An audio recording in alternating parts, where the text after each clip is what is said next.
বসে থাকতে থাকতে আমার মেয়ের চেহারা চোখ বের হয়ে আসতেছে, দাঁত বের হয়ে গেছে।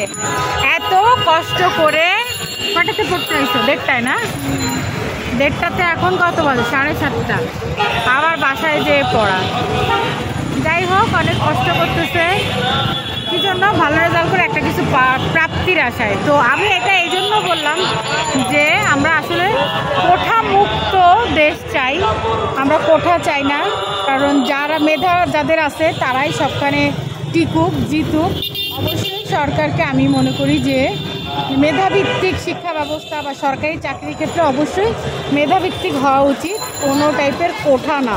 কারণ প্রত্যেকটা বাচ্চাই কষ্ট করে স্টাবলিশড হওয়ার জন্য যার যার জায়গা থেকে। তো সেইটা আপনি যোগ্যতা যাচাই করেন। আর যাদেরকে কোঠা দিতে চান, আমার মনে হয় যে তাদেরকে সম্মাননা জানানোর জন্য অনেক ওয়ে আছে, সেই সব পন্থাগুলো অবলম্বন করাই বেস্ট।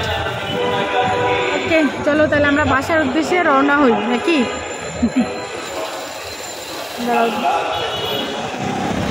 ধরো ব্লগটা একটু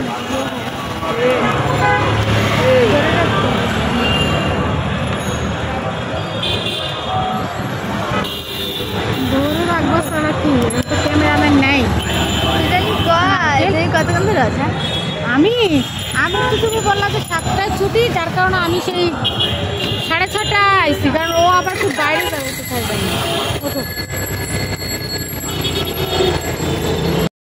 সারাদিন অনেক ঝামেলা পার করে তারপর যখন আমরা দুজন টুকটুক করে বাসার দিকে চলে আসি, আর সেই সব ভিডিওগুলোই সাধারণত আমি আপনাদের সাথে শেয়ার করি। তো যাদের আমার ভিডিও ভালো লাগবে তারা অবশ্যই ভিডিওটা শেয়ার করবেন বা দেখবেন, আর যাদের ভালো লাগবে না তারা নিজ দায়িত্বে আমার ভিডিওটা স্কিপ করে যাবেন। যাই হোক, যে জন্য আর কি এই কথাটা বলা যে সব ছেলে মেয়েই কিন্তু প্রচণ্ড কষ্ট করে বা বাবা মারা প্রচণ্ড কষ্ট করে।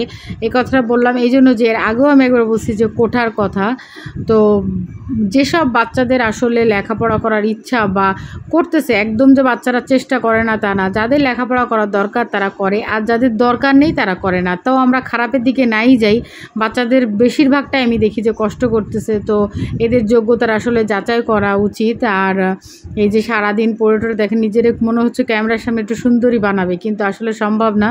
কারণ পড়ালেখার এত বেশি চাপ, এখনও কলেজে কিন্তু ভর্তি হতে পারিনি। তারপরেও একদম সেই 1টা-1:30টার থেকে কোনো দিন 7:30, কোনো দিন 9:30 এরকম একটা সময় পার হয়ে যায় স্যারদের সাথে আসলে সময় দিতে। কারণ ইন্টারে ভালো রেজাল্ট করতে গেলে এগুলো অবশ্যই জরুরি।